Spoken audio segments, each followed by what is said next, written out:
So if I can ask you all for now to mute yourselves, just there is a little bit of background noise, so that it's easier for everyone else to hear. So let's start with what is the Atacama Crossing. So for those of you who have done any races, any Racing the Planet Ultras with us, the format is almost exactly the same. But for those of you who are relatively new, so it's 250 kilometers, 6 stages, 7 days, self-supported ultramarathon. And the Atacama Crossing, I like to say it's one of the most beautiful deserts in the world, but just to stay factually correct, I would say it's the most beautiful desert in South America. It's organised by Racing the Planet, and it's part of the 4 Deserts Ultramarathon series, which all are organised by Racing the Planet. The other races, if anybody has done them or planning to do them, the Gobi March, the Namib Race, and the Last Desert Antarctica. 2020, assuming it can go ahead, will be the 16th edition of the race, and the first race was held in the Atacama in 2004. Quickly on the format, so it's the same for all 4 deserts. But basically you arrive in the host town 2 days before the race starts.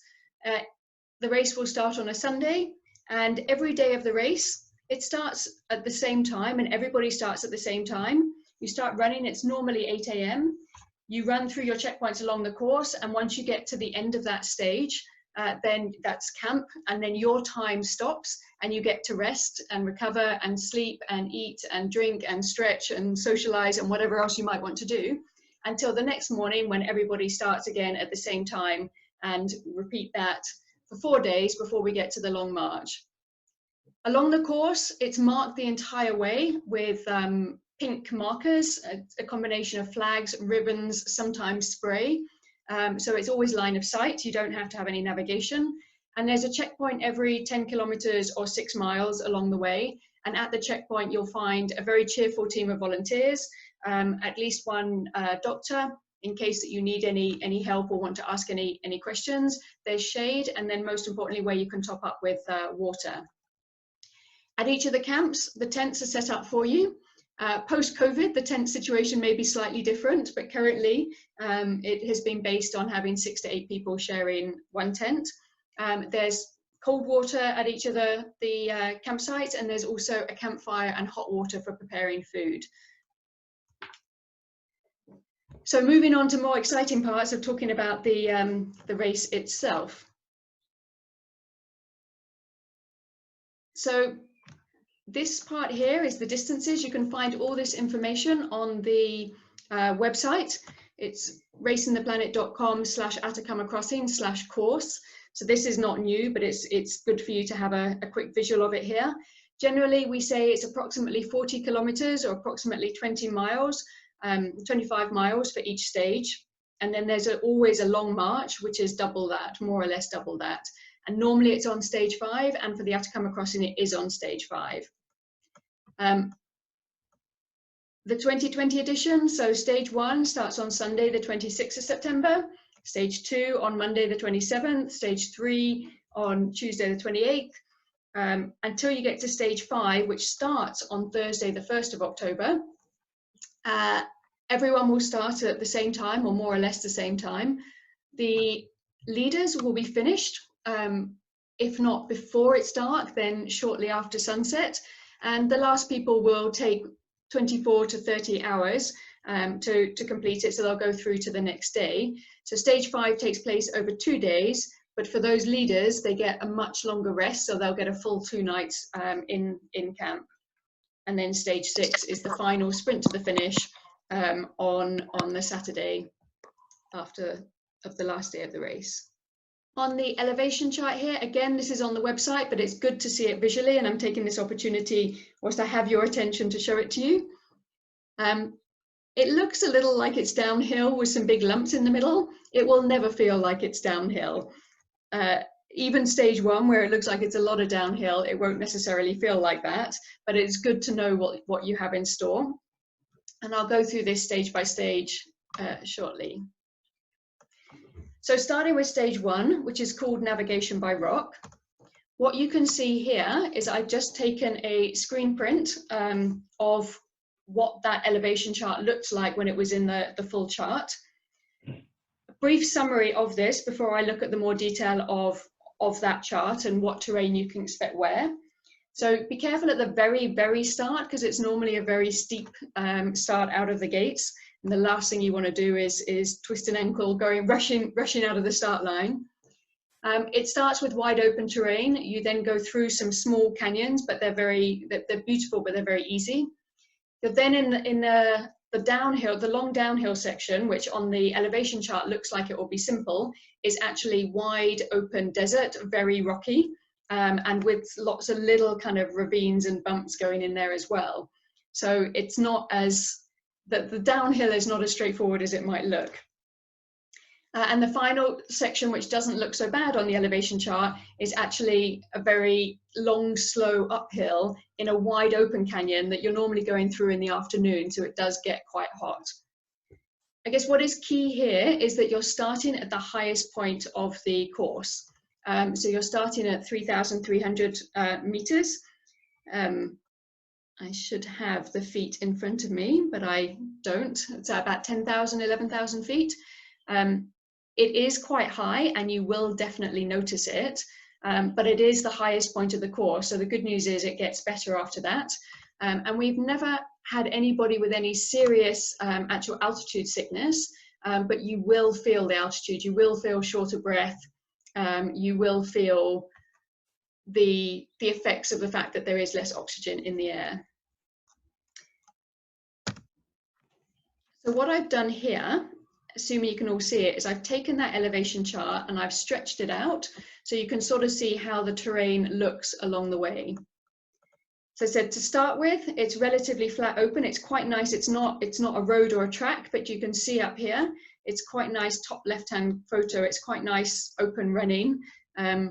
He's looking very fresh and very happy at that point, probably less so by the end of the day. You then go, when it starts to go downhill a little bit, you go in through these canyons. So they're not super deep, but they're well above your head.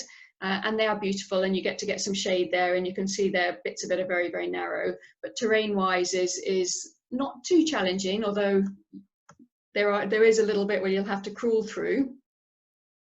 This section here where you can see it, this is where the downhill bit is. It's not completely downhill, and you can see that the terrain is quite rough there, so it's runnable, but you do want to be a little careful. And then when it goes back uphill, with this photo in the top right, the terrain underfoot is very straightforward. It's basically an old Inca caravan route, but because it's in a wide open canyon and because it's slightly uphill, people always find it quite tough. What I'm going to do now is hope that I can show you a video from my screen. It's only a 2-minute, it's the only one I'm going to show you. But I wanted to show you so you can see, with having given you that description, when you go into our YouTube channel, if you're doing some research on this, you can see what I'm talking about and how it relates in the video, where you can see how it goes. So let me see if I can share this again. Can you all see the video on the screen? Or shall I say, if anybody can't see the video, then send me a chat message, because I can't see you all at the same time.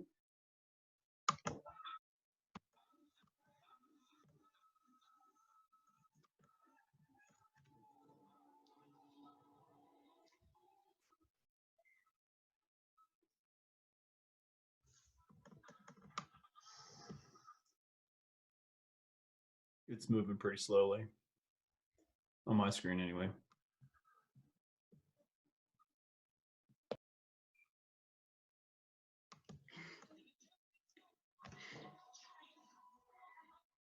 I'm laughing because Anim is on the call and we'll be going back there again.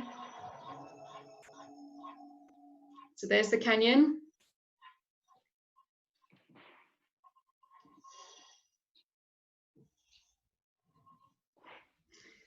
There's the obstacles.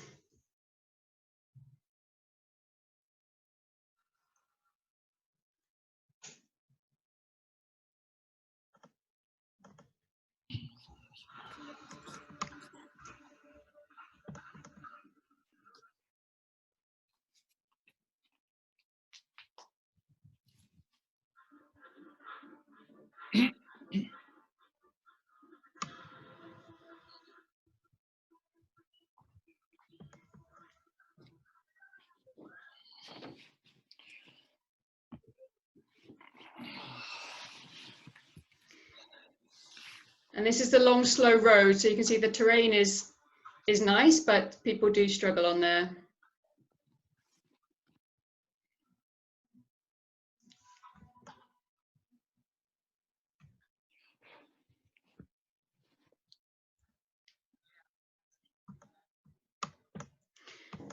Okay, so I'm not going to show you the video from each stage, but there is one like that from each of the stages. And if you want to have the time to go in yourself, you can see how what I'm saying today relates to the video. It's kind of hard to show it in the photos all the time. Okay. Right, stage 2 is the slot canyons. So again, you can see the elevation chart here, just that little bit, and you can see how it goes down, and it looks like there's a sudden big uphill and downhill again. So you start gently down into a slot canyon. You're basically in the river for about 5 kilometers. You're then going up, and you'll be pleased to hear that that's a hard-packed upper mining road before you run down the most amazing dune. And then you go through what's called the Valley of Death, which is this bit which is slightly gently downhill. And I say here, don't be fooled by this. It looks like we've left the easy bit to the end, but that's not always what people think. Having stretched out the elevation chart here, so this is the slot canyons. So normally it depends on the rain and the snow melt that they've had in the mountains in the months before the race, but normally it won't come up much beyond your knees. You can see here it came up a little beyond Chambers' knees on the left, but it looks like it's higher because of the splash. And then the middle photo, the pointer showing you that, is there are some places and quite a lot of places where you can't avoid getting your feet wet, I suppose on the left as well. So there's no point on this start to this stage trying to keep your feet dry because you just can't. But you can see by the photo on the right, there are some sections where you can be out of the water, and that's nice for you, but your feet will already be wet. So don't try jumping over things and tiptoeing around at the start. The road that goes up, so just trying to show you here the uphill that you could see on the elevation. It is quite a long uphill, especially to start with, but it's a long, slow uphill, and it's on a hard-packed road that you can see here. It's not a trafficated road, but it's road. You go through a tunnel, and when you come out of the tunnel, you're up on a ridge here. So then you go onto a single track, but it's not soft sand by any means, but it is an uphill. This is the dune that you get to go down that you will definitely remember for a very long time. And I haven't shown the part in the Valley of Death, but said the last section is the bit which is relatively flat, slightly downhill, quite dusty, not as beautiful, very hot. So the terrain is not so hard, but you will feel that last bit. Don't think they've left the easy bit till last. Stage 3, the Atacameños trail. So it looks like it's one of the flatter ones, just with the climb at the end. I would say this stage has a bit of everything. In my personal opinion, this stage is the hardest of all of them, but of course everybody has their own opinion at the time. This is where you get introduced to the salt flats, which you can only describe it once you've been on it. So I call it frozen broccoli. It's like broccoli that's come out of the freezer that's been in the sun and starting to melt. So sometimes you can walk on top of it, sometimes you go through it, sometimes it goes through your trainers, and it's quite sharp on the edge. And from CP1 to CP3, you have a little bit of this kind of terrain, which is just, it's a nightmare to run on. And the last section is soft sand with some dunes, but not as big as the one that you will have had the day before, but lots of up and down.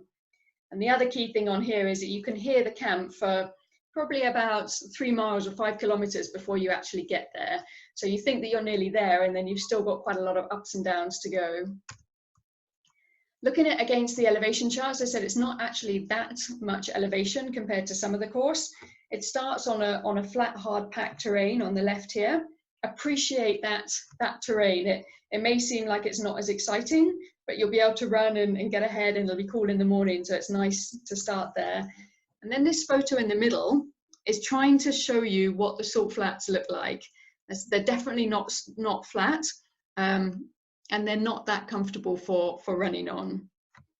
And then the last section here on the right side, so this is what I mean by sort of ups and downs. They're not big dunes, although actually it looks quite big there, but they're not that big, but they're still exhausting. Again, it's late in the day, so it's hotter, the sand is softer because it's been in the sun all day, and you can hear camp, so it's almost demoralizing there at the end. So summary of some of the photos, it is also a very beautiful stage. There's Volcan Lincangabur, which you see from many parts of the course as you go around the volcano. And you'll see on the left there is some water around, which is useful for you to cool off, but you won't have to get there's ways to avoid getting your feet wet. And I move on to stage 4, the infamous salt flats, which you may or may not have heard of. Actually, these salt flats in general aren't as bad as the stage 3 ones, but some parts of it are like the frozen broccoli or the ploughed field that I was talking about.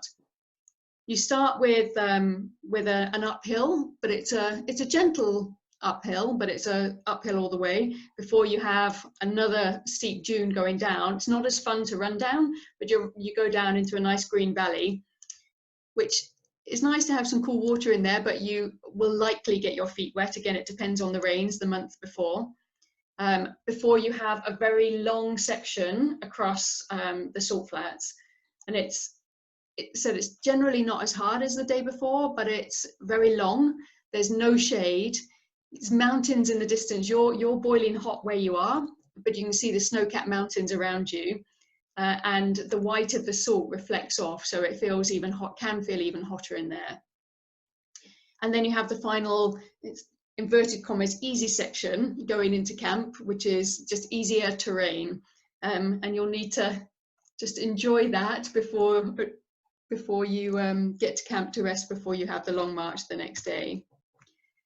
So looking here a little bit again on the elevation chart, so where it goes up to start with, this photo on the left is leaving camp, and these people are running towards us, so they're running uphill. And to put some perspective into it, you can see what the first hill that you're going up looks like. But my personal opinion is that it's not that bad if you're taking it a little bit easy. You then reach this dune part, which you go down, which is very steep, but you zigzag down the dune into the green valley that you can see here, and you walk or run in the valley to the end of it before you get out to the salt flats over here. And then these two photos here show the salt flats that you will be going through on that day. And the top right-hand corner one, you can see there's actually a small path going through it. In some places, it's a left by past competitors of the Atacama Crossing, but it's very narrow, not very comfortable, and you're not on it all the time. But even when you're in the salt flats, here's what I'm saying, you can see for miles and miles, and it is very beautiful, but you can't see the checkpoint, and you feel like you can see 100 miles away, but you can't see the checkpoint. So it's mentally quite a tough stage. Stage 5, the long march. So the hardest section is the first section, and it's not a very nice section. It's difficult terrain. It's that frozen broccoli. It can be wet as you're going beside a salt lake there, and it's quite a long first section. So that one's more like 15 kilometers, so around 10 miles. So another sort of 50% on what each section normally is. You can see from this elevation chart that there's a big blip in the middle of it here, and that is the dune that you go up, which is around the halfway mark. It's quite a steep dune. It's not as bad as having to go up the one you came down on stage 2, but it's noticeable, and it's on the long march, but it's beautiful. That's where you enter the Valley of the Moon. It's always very windy along the top, and then you come down from the dune into a checkpoint, and after that, this second half of the course, if you've got the energy, or if you are running, is definitely much easier terrain. It's not a road, but it's much more straightforward than the terrain that you have so far on this stage. The uphill here, which you can see, is a hard packed surface. So that is it's like a Jeep track on that part, the last bit, which many people will be doing in the dark.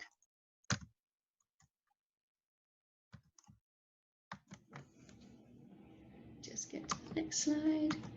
Okay, so this slide's a little bit busy, but trying to give you an idea where the elevation chart goes. So these two photos on the left, they make it look nicer than it is, but where the greenery is that you're running into here, that can sometimes be wet, so then it becomes a little bit like muddy, as well as having the sharp sort of coral-like broccoli there as well. This is a photo going up the dune. This person is probably about a third of the way up. The photo doesn't show all the way through. So it's definitely a noticeable hill. There is some soft sand on it, but it's not all soft sand. But it's quite a shock when you've already done 40K and you know that you still have a similar distance to go. And then when you get to the top, you go across the middle, you come down the other side, this is what you get to see. And the photos just don't do it justice. It's definitely a welcome sight up there, having come through the start of the Valley of the Moon and then looking down into it. So after this, the dune, it is slightly uphill, but it's much more runnable. You can just about see some of it in this photo. You can see the person there. It's not a road, it's not completely hard packed, but it's not too technical, the terrain. And then finally, this is the road that I was talking about for the bit that does go uphill. It doesn't go all the way up to the top, but it does go round to here, but it's this kind of terrain, so it's much more straightforward. A couple of photos from the Valley of the Moon. I think that may be Zaina here on the left, my colleague who ran the race last year. And that brings me to the end of talking through the course. I wanted to go into enough detail that you understand what you're going to expect, but not too much detail that you all switch off and get bored of it already. I will take your questions still at the end, but what I'll talk about now briefly is the key challenges of the Atacama Crossing. A lot of people, probably the majority of people, say that it's the hardest of all the 4 deserts. Again, it's definitely a personal opinion and what you like and what you don't like. But what does make it quite challenging is the altitude. So 3,300 meters, which is about 11,000 feet, is the highest point, which is noticeably high. It is at the start, but all of the course is above 2,300 meters. So it's all at an altitude that you will feel it. But after day 1, you will feel better already, having come down a little bit and having had a chance to acclimatize. This is definitely one of the races where if you have a chance to get there a few days before, it's well worth it because of the altitude. In terms of the temperatures and the climate, it's very cold at night and very hot in the day. So at night, it easily gets down to 0. It has been minus. Sometimes it doesn't quite get as low as that.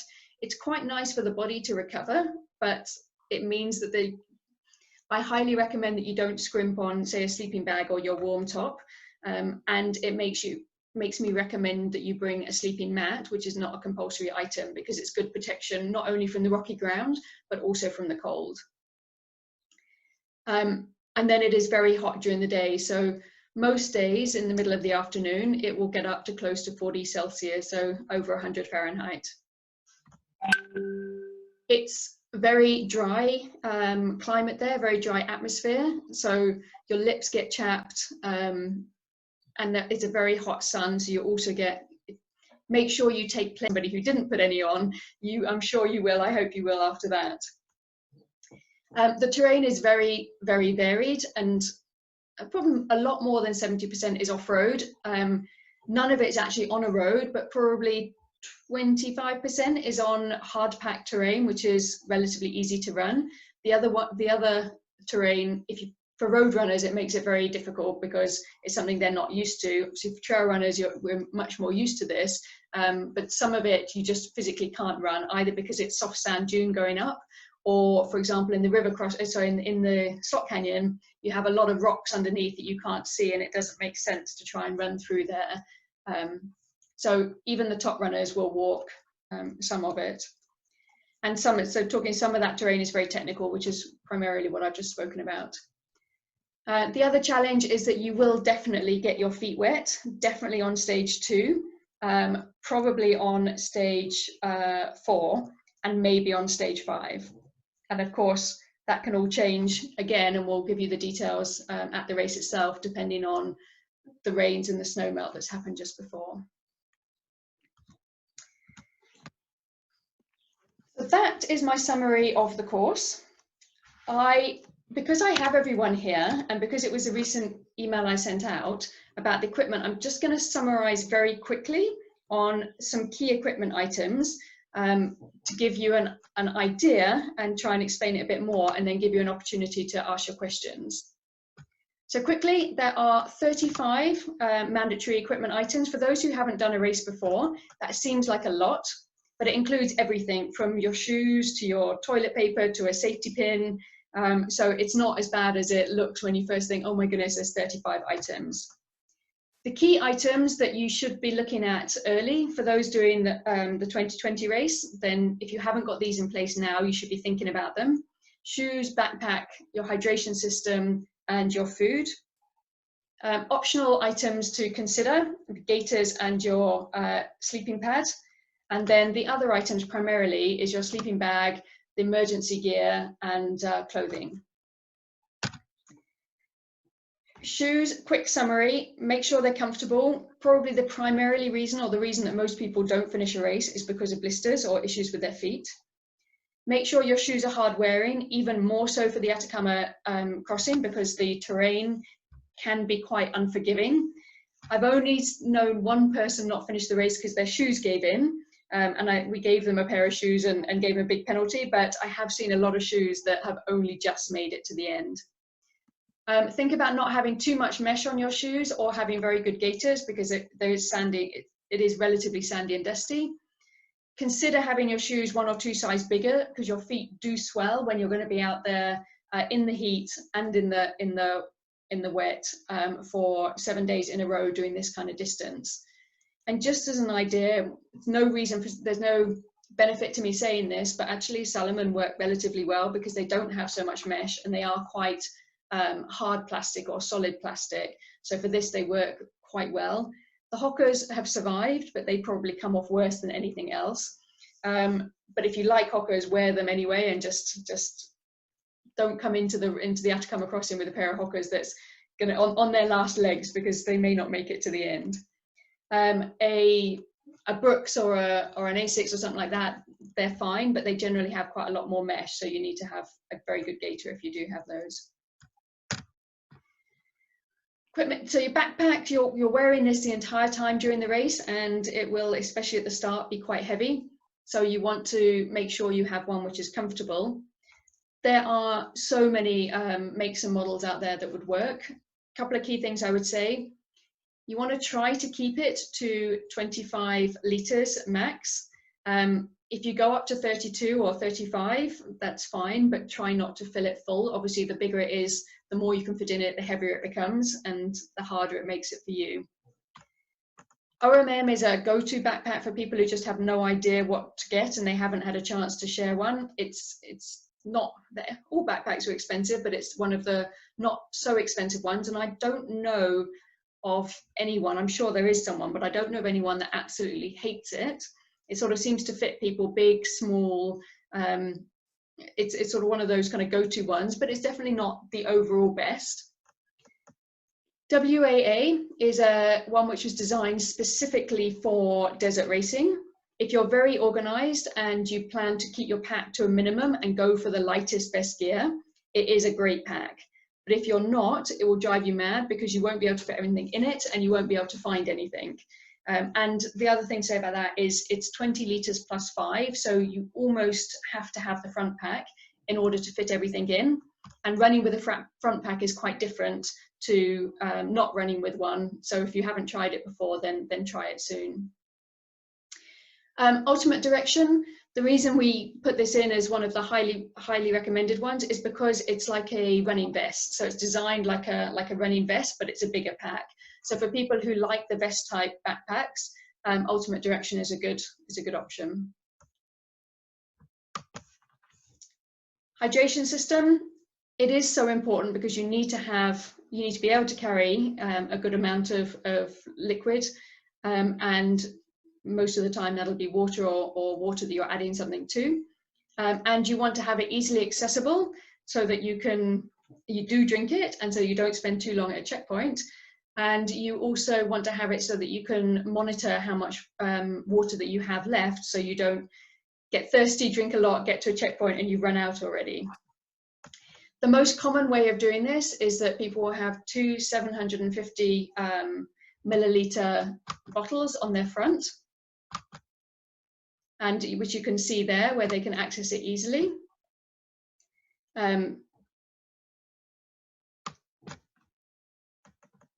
Sorry, just being distracted by the chat.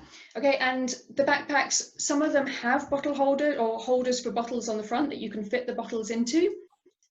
Some of them don't, and then you can buy these bottle holders which you can slip onto some backpacks. So the vest backpacks, you can't fit those onto, so you only have the option of the water holders they've given you. But on the OMM and a lot of Raidlight, Osprey, a lot of the others, these will fit onto it if you want them to. Some people like to have the long straws, some people like to have it so they take it out and they have to drink it from there.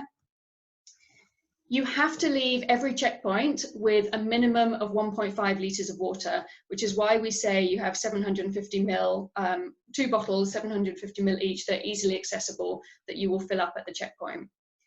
At some checkpoints, you may be allowed or you may be required to carry extra water up to 1 litre, and therefore you have to carry with you the capacity to carry another litre of water. There's a couple of stages on the Atacama Crossing, or a couple of sections where that is required. So we will know if you don't have it at the end or if you've dumped it, and you won't be allowed to carry on if you don't have a way to carry that water. The best way to do it is with a soft bottle, which is kind of like a bladder, but it just has a lid and it just goes down into your pack. It weighs almost nothing. It takes up hardly any space, but when you need it, you can get it out and fill it up.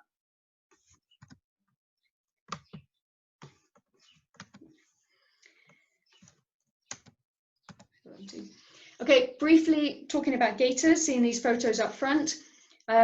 For the Atacama Crossing, I would recommend that you wear gaiters. There's people that don't wear gaiters and they're okay, but you will have to stop and empty sand out along the way. Even with gaiters, you may have to, because a lot of gaiters aren't completely sandproof, especially when you've got such fine dust in some areas.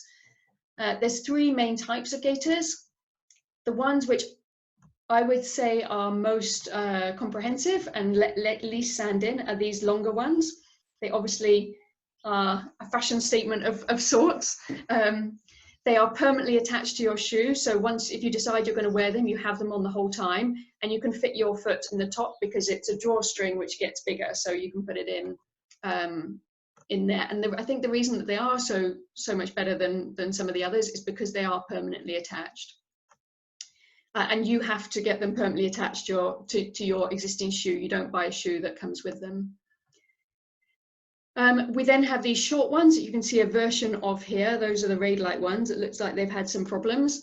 But here you put Velcro onto your shoe that must be permanently attached onto your shoe, but the actual gaiter part on top goes on like a sock, and then you stick it down over the Velcro over the top of your shoe. They generally work pretty well, but anything where you've got the attachment coming and going leaves the opportunity for a gap to get in there. And then finally, you've got these trail running gaiters, which will only stop debris getting in over the top. So if you've got a shoe that doesn't have that much mesh at the front, then they're fine because you don't need that protection. But if you have a shoe with a lot of mesh, then there's no point in having just one at the top because the sand will get in everywhere else. So gaiters are an optional item, but they're highly recommended for the race. The sleeping mat was the only other thing I was going to mention here, which is an optional item. There's two options really. One which you blow up, which is they're both a similar weight, but it's a lot easier to pack into your pack. So when you're running, it doesn't make any difference, but you do have to blow it up before you can use it and let it down in the morning when you're packing up your bag. And the chance of it getting a puncture is always going to be there. And once it's got a puncture, it's useless. The other type that you can get is the foam ones, which they either roll up like a yoga mat, they roll up, or they concertina up. They're very easy to set up and get down, and there's no chance of a puncture. They're very light, but they're very bulky. So you have to think about how you're going to attach that to your pack, how you're going to carry it. Again, it's an optional item, but it's one worth thinking about.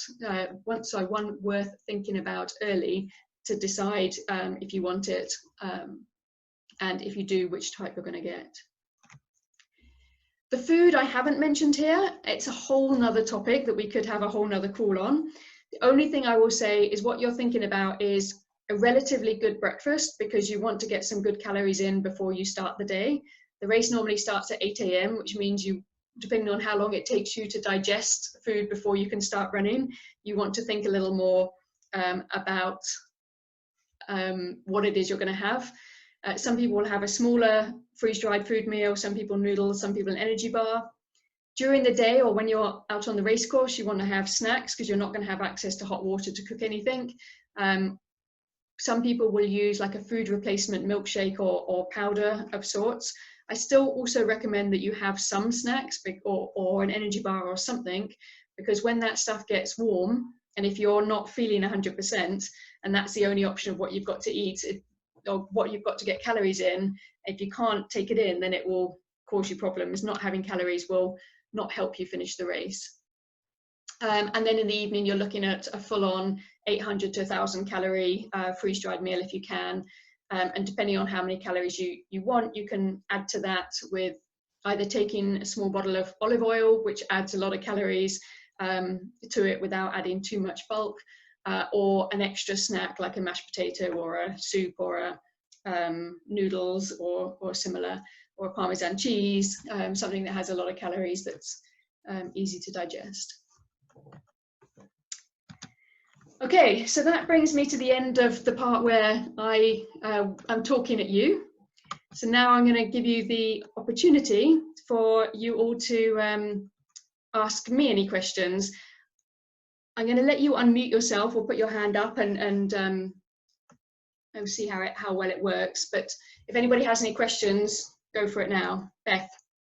So I don't think that you said anything about having poles on this because the terrain is so much more difficult. Do you recommend poles? If you use poles normally, then use them on this course. If you don't, it's definitely one to consider. I'm actually going to call on Zaina, who did the course as a racer last year. And I think you did have poles, didn't you, Zaina? Yes, I did have poles. I love my poles. I use them for everything. I'm also very slow, so I don't run with poles because I'd probably trip over them. But I did use them during the Atacama Crossing. I don't think I even folded them up at all. I used them the entire time. But again, that's because I'm used to using them and I know how to use them. Well, I don't know if I know how to use them, I know how to use them for me. So if you need them or you do use them, I would say bring them. Is Arnem still on the call? Oh, actually, Chris. Oh, Chris, Chris Gooch, you do use poles, don't you? I use poles. You do, and you use them for all races anyway. Is that right? This is Alex. I've used poles for a number of years now. I can switch in between carrying them in my hand and running with them, so that's not a real problem unless there's someone right behind you and you can poke them with them. But apart from that, they come in handy. And I think if we're going to go across salt flats where your feet are going to sink and the rest of it, and you're carrying weight on your back, you might as well have them for stability. So the answer on poles is just so difficult. So basically, people who use poles love them, is what you can hear from that. People who never use poles won't use them. And if you're somewhere stuck in between, I would say that they would definitely be helpful. But if you think that they're not going to get out of your pack, then don't bring them. Where they are most helpful is probably more on the going up the dunes, because it gives you something to stick in. But again, it depends on how people use them. Anybody else have any questions? Yeah, oh, Arnem, there you are. Yeah, I didn't use poles in Atacama, but I'm rethinking that strategy just because of the terrain, because there's so much unevenness and you have your pack and your balance but I would definitely practice with them more, because I used them in another race and I didn't practice with them, and I used them for the first day and I'm like, okay, this is not working for me. So you have to practice with them. That's the key in order to go into a terrain that is so diverse. You don't know, because you have to lift them up when you're maybe in the water, or you're climbing a dune when you have to hold them or run with them. So practicing with them is a really good one, and also making sure that they're light enough, and you know, that you can just stick them in your pack. So that worked for me. No poles, but I think I'm gonna try this year with poles. Talking of feet, Yeah, go Alex. I have Parkinson's. Dealing with my feet is becoming an issue. Therefore, will there be somebody medically to be able to take off a blister and put some whack on it? There is. However, the way that we talk about blisters with the medical team helping you is that they will absolutely help you and show you how to do it, but don't take off what they've put on if they told you to keep it on, and come back every day or every checkpoint and ask for help, because there's between 100 and 200 of you, and there's less than 10 of them. So they won't be able to deal with everybody's feet every day, but they absolutely will help you and show you how to do it. And Alex, possibly a little extra help for you if there's something specifically you have problems with. Yeah. But in general, they will help you. They will show you. If you don't know what to do, you can definitely talk to them, and they can demonstrate. But don't expect them to be your personal foot doctor, is for the majority of people here. Cool. Any other questions? Can't see everyone, so I'm assuming is that you, John? John, were you looking for a question? Yeah, I just real quick question on some of the mandatory items, like the compass and whistle and those kind of things, like the stuff that's more that emergency gear. It's kind of a weird question, but size and weight, does that matter so much? Does it have to be a standard like Sunto or a Sunto type compass, or like a Silva, one of those flat, or can it be something like one of the survival compasses that's literally like one you can dangle that just tells you which direction north and south is, those kind of things? So the two questions there. The whistle is very important.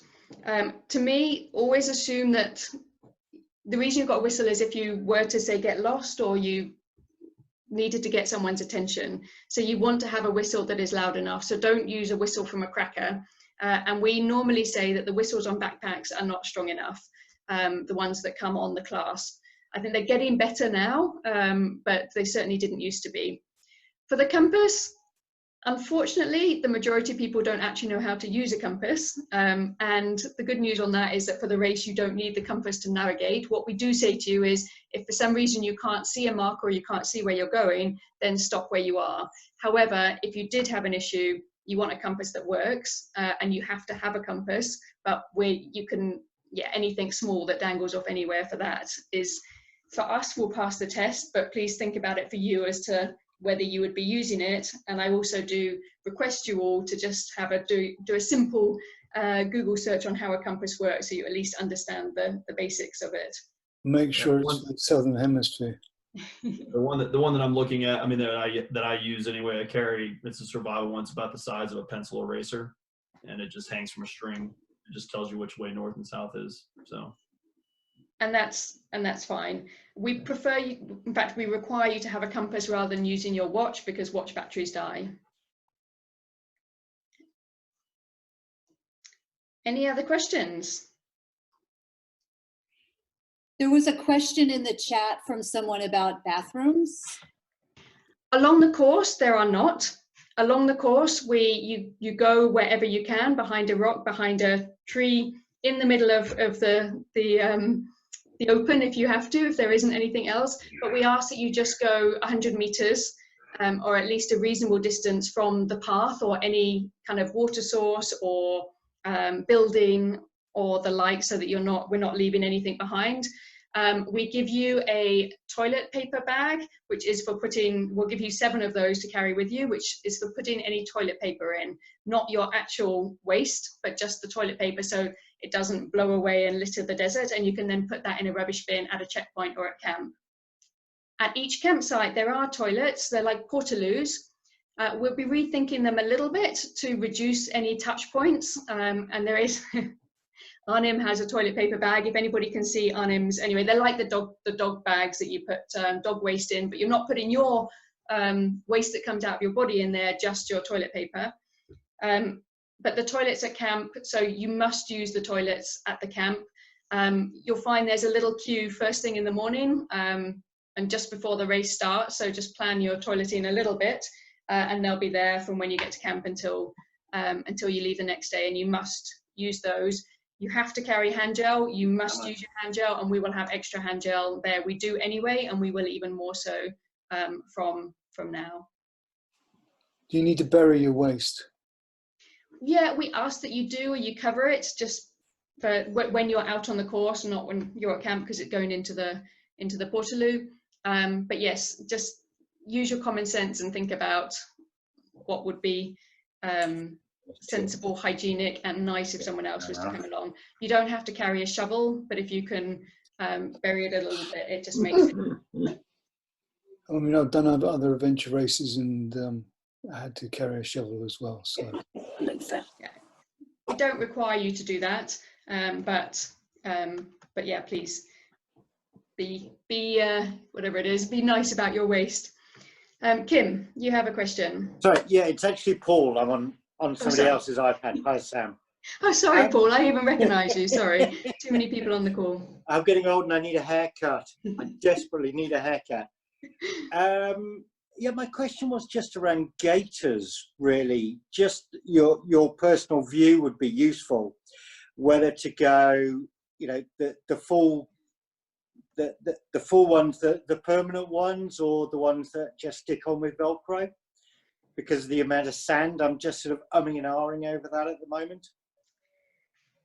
I personally would say go with the full length ones, because they are better and there is quite a lot of sand. But the half ones work reasonably well as well. So if you've got a specific reason why you like them and don't, the pros and cons, the long ones, so they're up your leg and they're on them, they're permanently, which is why they're so good at keeping sand out. It's because they're quite wide and you can push them down. They don't generally cause any issues, and they can be quite good for not getting sunburnt calves as well. The low ones, if your ankles swell, the bit which goes around your ankle is designed to be fitted, and it's stretchy, but it's not designed. It doesn't change shape depending on the size of your foot. So based on that, that can be a problem, and it can cause a rash, or it can cause like bulges where there's extra swelling there. Yeah. In terms of the terrain, both work okay. I would say the long ones, but either will be suitable. Okay, thank you. If there's anyone else on the call who's done the course who has a specific opinion different to that, then feel free to jump in now. It's a bit like polls, like at some stage you then just have to make a decision. Neither is right, neither is perfect or much better than the other. It depends on what suits you.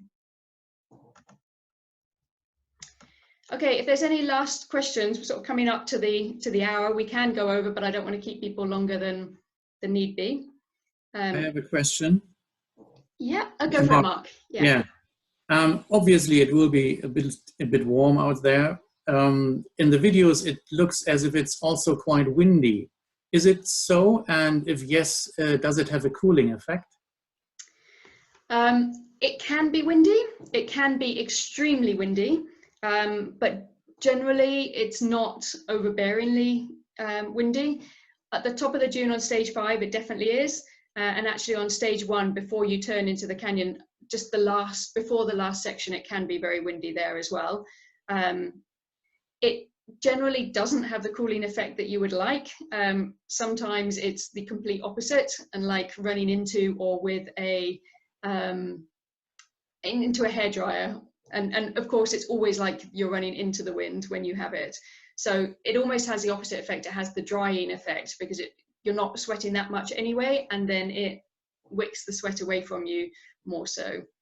But obviously having a little bit of a breeze is nice when you're in the blazing sunshine without any shade. So yeah. Okay, sounds good. Thank you. We've only had one major sandstorm in the Atacama, but when you're in the desert, there can always be a strong wind. But yeah, it's not a major factor every single time. Okay, any last questions? No, it's good. There was another question in the chat, sorry. Oh, thank you, Beth. About wildlife, spiders? There are some spiders, there are some scorpions. I guess there are some snakes in the area. I've seen a scorpion once in the Atacama, and I've been there more than 10 times. Generally be careful, like lift up a rock before you go to or look under a rock before you go to the toilet behind it. Look in your shoes before you put them on in the morning. But it's not I said, in all the times I've been there, I've seen a scorpion once. But there are some spiders and there are snakes there, but very few people have seen them, whereas some of the deserts you see them all the time. It's worth bringing your poles then. What do they say about snakes? The majority of people who get bitten by snakes are men between 25 and 40, I think it is, and they're bitten on their hands. So I would just avoid them if you see anything.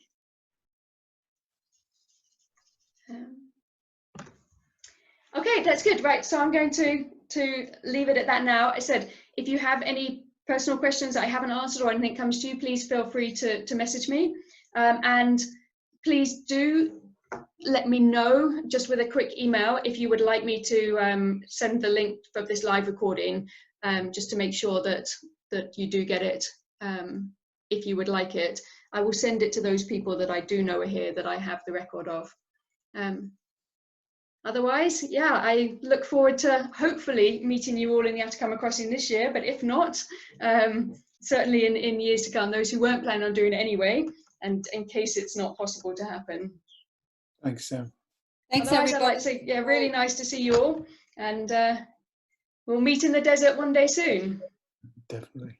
Hi, Autumn. Thank you, Sam. Thank you. Thanks, Sam. Bye.